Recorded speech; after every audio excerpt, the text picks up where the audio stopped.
We're going to continue to take your calls in the next segment. My guests are Manny Badillo and Luke Rudowski of wearechange.org out of New York City. And I want to talk right now about the dumbing down, the mesmerization of society, you know, this culture of just ignorance. And, you know, everybody knows who's in the playoffs. Everybody knows who won the Super Bowl. Everybody knows about, you know, Borat and now Bruno, but they don't know about their politicians. They don't know about the policies. They have no idea, you know, what this cybersecurity coordinator and really new office is going to mean for this country. And people just want to hang on to this hope that change is real and that Obama is here to change things. He's here to change things for the worse. So why don't you talk a little bit about these man-on-the-street interviews, guys? Yeah, pretty much basically we go down there, we talk to people, and we ask them serious questions, what they think about the whole torture debate, the spying debate, everything that's going on. But the most intriguing thing is we actually interviewed some sailors, and we asked them, you know, about the NBA playoffs, and they knew everything about the NBA playoffs. And then we asked them what the Second Amendment was, and these military men did not even know what the Second Amendment was. So it's sad in a way, but hopefully when more and more people see these interviews that we play on our live show every Sunday on wearechange.org, you know, people could see, you know, the transition in people's minds, because we talked to these sailors and we broke down the whole torture debate, how people were being raped there, how people were confessing to fake terrorist attacks, and how torture doesn't really work. And we were able to convince these, you know, young men in arms that torture is not right. And you see their minds change from saying it is right to no, it's not right, after we keep talking about them, what's really happening in this country, in this world. So it's a scary thing, but again, let's not give up on everybody. Let's talk to everybody. Let's give everybody a chance. We were all there once. Let's just talk to people. No, absolutely. And, you know, you talked about the Second Amendment. Manny, how do you feel about this Sonia Sotomayor being presented as our next Supreme Court justice when she's actually written a book called, you know, America's Deadly Obsession, Gun, and it's all about guns, and she says in it, the Second Amendment actually makes guns illegal for the majority of Americans and only ensures that military men have the right to carry these guns. I'm not surprised at all what's happening in the political realm in this administration. It's a carryover from the last one, a carryover from the one before.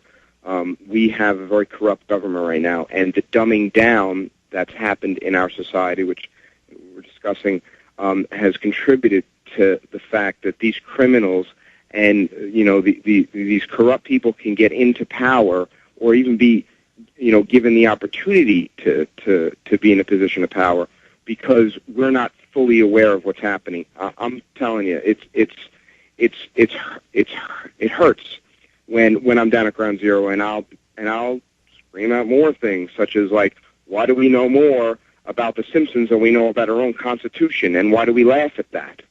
And people stop and they look back, you know, and ultimately, you know, what it comes down to is it is done by design. We are dumbed down. We are not really given the opportunity to critically think about things that are happening.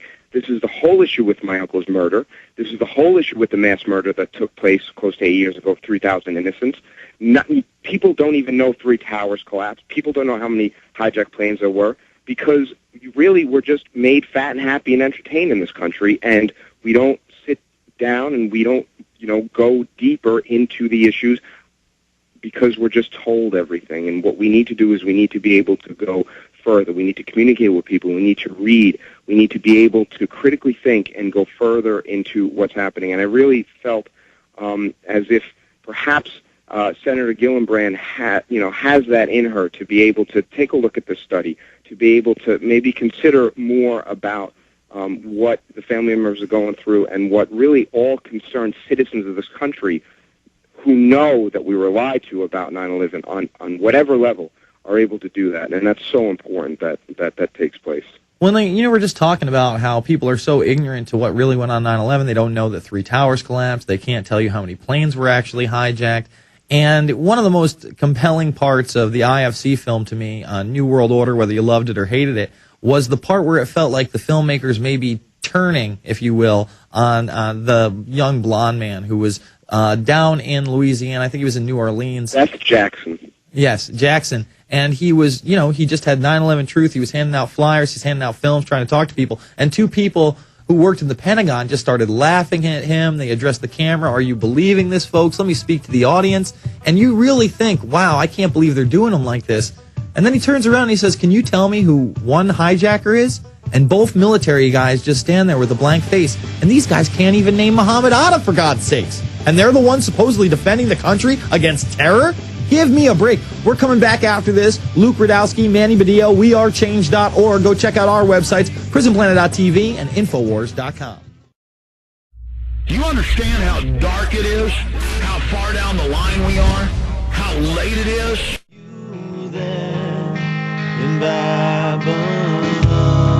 And folks, we truly are living in a modern-day Babylon right now.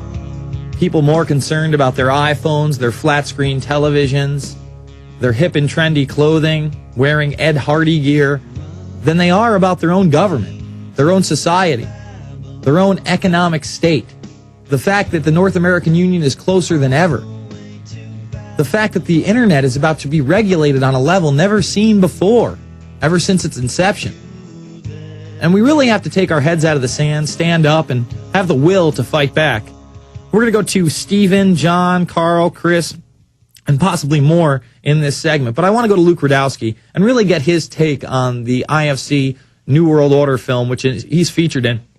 And out of everybody outside of the main protagonist, Alex Jones, I really think, in my opinion, I feel like Luke is treated the fairest and, comes across the best. I mean, that's my opinion. You're all entitled to your own. I hope you do go check out the film. It really doesn't take a side on the issues. Yes, there are times where the movement is made to look hokey, but there are other times, I mean, the end of the movie for me was just incredible, and I want to discuss that with Luke Rudkowski, but I want to get his take on IFC's New World Order. Go ahead, Luke.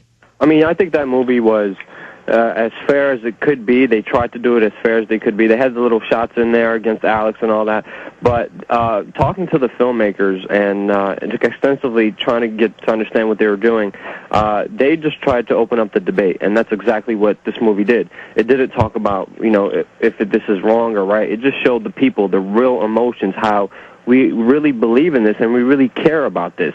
And it kind of showed a different light. It was a very intriguing documentary because it didn't say, oh, this is wrong and this is right. It just said these are the people fighting for what they believe in, and these people are becoming more popular ever than before because they are right. And they're getting information that's not corporate, that's not biased, that doesn't come from big money and big government. It comes from the people.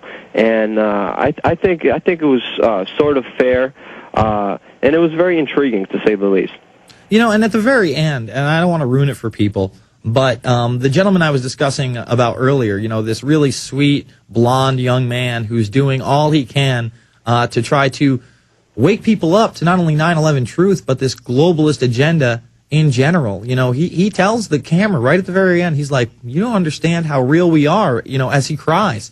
And I find myself, someone who really did not lose anybody close to me on 9/11, getting that emotional when I'm down in New York City. Sometimes I'll just start talking to somebody and I can feel it. I can feel the hurt. I miss those buildings. I miss the freedoms we once had.